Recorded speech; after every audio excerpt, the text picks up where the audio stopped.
नमस्कार, मैं हूँ आपका दोस्त विजय विद्रोही। आप देख रहे हैं हमारा खास कार्यक्रम। तो एक सवाल मैं पूछना चाह रहा था कि क्या एक राज्य विशेष के विधानसभा चुनाव के नतीजों का एक दूसरे राज्य विशेष के विधानसभा चुनाव के नतीजों पर कोई फ़र्क पड़ता है? मैं ये सवाल इसलिए उठा रहा हूँ क्योंकि बीजेपी के लोग गदगद हैं कि हरियाणा में विधानसभा चुनाव की जीत से बीजेपी को एक बूस्टर मिला है।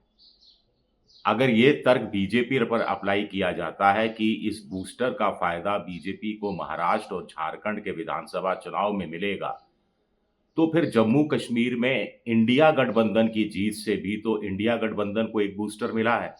तो क्या महाराष्ट्र और झारखंड में इंडिया बूस्टर की जीत का फ़ायदा इंडिया को, गठबंधन को झारखंड और महाराष्ट्र में नहीं होगा क्या? बड़ा सवाल उठता है। लेकिन आम तौर पर देखा गया है कि जब लोकसभा चुनाव होते हैं, तो उनका पिछले 5 सालों में जो राज्यसभा विधानसभा चुनाव के कुल मिलाकर जो नतीजे होते हैं, हार-जीत होती है, उसका क्युमुलेटिव, उसका सामूहिक असर पड़ता है लोकसभा चुनाव। लेकिन इक्का-दुक्का विधानसभा चुनाव का कोई असर पड़ता है? नहीं पड़ता है। अब नहीं पड़ता है, 2024 के लोकसभा चुनाव हुए थे, जून में नतीजा आया था। उसके 6-7 महीने पहले सर्दियों में नवंबर में 2023 में राजस्थान, छत्तीसगढ़, मध्य प्रदेश और तेलंगाना में विधानसभा चुनाव हुए थे। तेलंगाना को छोड़कर बाकी तीनों राज्यों में बीजेपी जीती थी। मध्य प्रदेश में तो बहुत शानदार ढंग से जीती थी, छत्तीसगढ़ में शानदार ढंग से जीती थी। राजस्थान में भी उसको 115 सीटें मिली थी 200 में से। तेलंगाना में कांग्रेस ने बेहद शानदार जीत दर्ज की थी। लेकिन लोकसभा चुनाव में देखिए, राजस्थान में 25 की 25 लोकसभा सीट जीतने वाली बीजेपी 14 सीटों पर ही जीत पाती है, 11 सीटें हार जाती है। मध्य प्रदेश में कमोबेश नतीजा वही रहता है, 29 में से 28 जीती थी, इस बार 29 की 29 जीत ली। छत्तीसगढ़ में 11 में से 9 जीती थी, इस बार 11 में से 10 जीत ली। लेकिन कोई खास फ़र्क उल्टा नुकसान राजस्थान में भारी हो गया। इसी तरह तेलंगाना में विधानसभा चुनाव शानदार ढंग से जीतने वाली कांग्रेस लोकसभा चुनाव में सीटें जीतती है, लेकिन उस तादाद में नहीं जीतती जैसे कि उससे उम्मीद की जा रही थी। बीजेपी भी उसके बराबर करीब-करीब सीटें जीत जाती है, जो विधानसभा चुनाव में पस्त हो गई थी। अब हरियाणा से प्रधानमंत्री उत्साहित हो सकते हैं, वो रैलियाँ ज़्यादा कर सकते हैं, लेकिन क्या उनका महायुति पर कोई असर पड़ेगा? ऐसे ही हरियाणा की हार से राहुल गांधी थोड़ा निराश हो सकते हैं, लेकिन जम्मू-कश्मीर में इंडिया पॉलिटिकल फ्रंट ने यानी कांग्रेस और नेशनल कॉन्फ्रेंस ने जो शानदार जीत हासिल की, उससे क्या वो उत्साहित नहीं होंगे? अगर उत्साहित हो भी गए, तो क्या महाविकास आघाड़ी की परफ़ॉर्मेंस पर उसका कोई असर पड़ जाएगा? नहीं, साफ कह रहा हूँ नहीं। थोड़ा-सा मोरल बूस्टर मिलता है, लेकिन हरियाणा का चुनाव अलग था, जम्मू-कश्मीर का चुनाव तो बिल्कुल अलग था। एक तरफ जम्मू की हिंदू बहुल इलाके की 43 सीटें थी, एक तरफ मुस्लिम बहुल घाटी की 47 सीटें थी।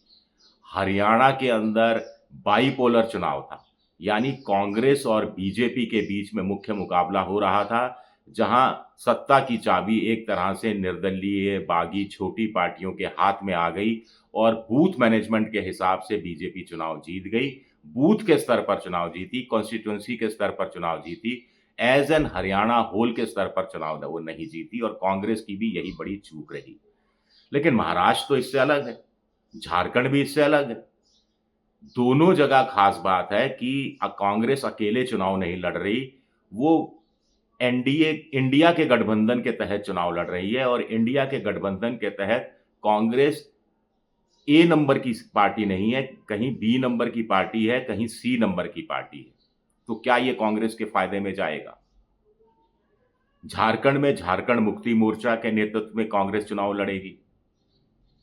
महाराष्ट्र में कुछ भी कह लीजिए, उद्धव ठाकरे का नेतृत्व रहेगा, शरद पवार की भूमिका रहेगी, गाइड फिलॉसफर फ्रेंड के रूप में, वो बहुत कुछ तय करने वाले हैं और कांग्रेस तीसरे नंबर पर रहेगी। हालाँकि सीटें जो वो लड़ेगी, वो उद्धव ठाकरे के करीब-करीब बराबर सीटों पर लड़ेगी। अब मुद्दों का भी फर्क होता है। जैसे हरियाणा में किसानों का मुख्य मुद्दा क्या है? एमएसपी को लीगल राइट बना दो, एमएसपी पर खरीद जारी रखे, ये सुनिश्चित हो जाए। स्वामीनाथन आयोग की जो सिफारिशें हैं उनको हूबहू लागू कर दो। लेकिन महाराष्ट्र के जो किसान हैं, खास तौर से लासेगांव साइड के जो प्याज उत्पादक किसान हैं, जिन्होंने अपना एक अलग संघ, अलग व्हाट्सएप ग्रुप बना लिया है, बहुत पावरफुल है वो। उनके लिए एमएसपी को लीगल राइट बनाना कोई उनके लिए कुछ मांग नहीं है। वैसे भी प्याज की कोई सरकारी खरीद एमएसपी पर तो होती नहीं। वो तो चाहते हैं ओपन मार्केट।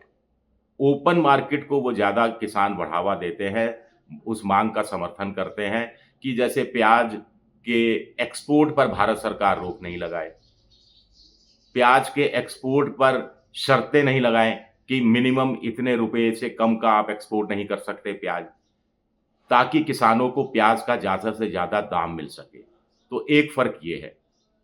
दूसरा फ़र्क स्थानीय मुद्दों के आधार पर, रीजन के हिसाब से, अस्मिता के हिसाब से और मिजाज के हिसाब से। जैसे महाराष्ट्र की बात करो तो एक तरफ विदर्भ है जिसका अलग मूड रहता है, मराठवाड़ा का अलग रहता है, मुंबई की जो विधानसभा की करीब 36 सीटें हैं वहाँ पर अलग ढंग से मूड रहता है। बहुत जगह मराठा वर्सेस गुजराती का संघर्ष चलता है, कर्नाटक से सटे हुए इलाकों में कोई दूसरी मांग रहती है।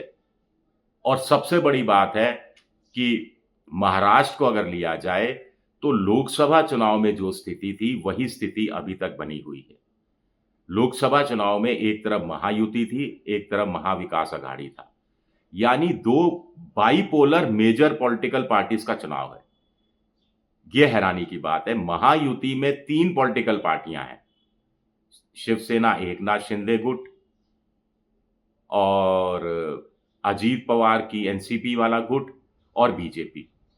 उधर महाविकास अघाड़ी में जाओ तो 3 पार्टियां हैं, एक कांग्रेस है, एक शिवसेना उद्धव ठाकरे है और एक एनसीपी शरद पवार है। और सबसे इंटरेस्टिंग बात है कि ये तीनों पार्टियों के जो लोग हैं ये पिछले विधानसभा चुनाव में आपस में कहीं ना कहीं उलझ चुके हैं। तो ऐसे में इस बार चुनाव में क्या होगा ये कहना बहुत बहुत मुश्किल है। हालांकि कुछ लोग कह रहे हैं कि जो टेम्पो बना हुआ था महाराष्ट्र के अंदर लोकसभा चुनाव के तहत, जिसमें महाविकास अघाड़ी ने अच्छी खासी बढ़त हासिल की थी, उस बढ़त को वो काफी हद तक कायम रखेगी। महाविकास अघाड़ी ने लोकसभा की जितनी सीटें जीती थी, महायुति जो बीजेपी है उसने 48 में से देखिए कितनी सीटें, 9 सीटें बीजेपी ने जीती थी, 1 सीट अजीत पवार को मिली थी, 10 और 7 सीटें एकनाथ शिंदे को, सिर्फ 17 सीटें जीती थी। बाकी की सभी सीटें महाविकास अघाड़ी के खाते में आई थी। एक निर्दलीय भी उनके साथ चला गया था जो सांगली से जीत कर आया था। और उनको अगर विधानसभा चुनाव की सीटों में कन्वर्ट किया जाए तो 155 के आसपास बैठती है और महायुति की सीटें 125 के आसपास बैठती है। लाड़की बहना स्कीम और अभी जो बर्तन भांडे बांटे जा रहे हैं उससे बीजेपी को कितना फायदा मिलेगा? पक्का फायदा होगा। कितना फायदा होगा ये आज की तारीख में कहना मुश्किल है। कुछ लोग ये भी कह रहे हैं कि हरियाणा की जीत की खुमारी हो बीजेपी को या जम्मू कश्मीर में जीत की खुमारी हो कांग्रेस और उमर अब्दुल्ला को, ये खुमारी जल्द टूट जाएगी और झारखंड एक नया अध्याय के रूप में सामने आएगा, महाराष्ट्र एक नया अध्याय के रूप में सामने आएगा। हरियाणा के चुनाव का असर जिस तरह अगले साल फरवरी में दिल्ली में होने वाले चुनाव पर नहीं पड़ेगा, उसी तरह महाराष्ट्र और झारखंड के चुनाव का असर अगले साल दिल्ली और फिर बिहार के चुनाव पर भी नहीं पड़ने वाला। ये बात भी आप अभी से लिख कर रख लीजिए। शुक्रिया मेरा ये वीडियो देखने के लिए। पसंद आए तो लाइक कीजिए, सब्सक्राइब कीजिए, शेयर कीजिए। शुक्रिया, बहुत बहुत शुक्रिया।